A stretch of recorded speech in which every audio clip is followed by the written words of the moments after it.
दुनिया में किसी भी तहरीक कि जिसका मकसद इंसानों के शऊर और आगाही को बढ़ाना हो और उसके अंदर एक आतफ़ी और एक एहसासाती ताल्लुक़ भी इंसानों के साथ पाया जाता हो,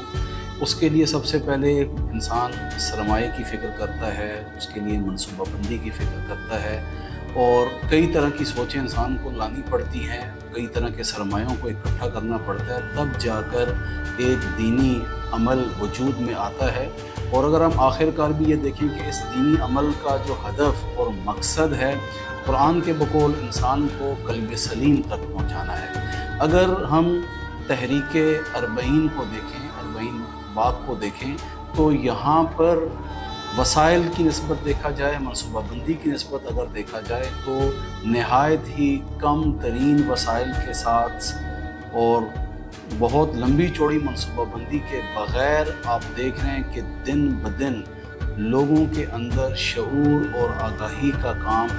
ज़्यादा अमीक अंदाज में, ज़्यादा मांदगार और तवीलुल मुद्दत असर छोड़ने वाले अंदाज में अंजाम पा रहा है। और ये बरकत है खून इमाम हुसैन अलैहिस्सलाम की।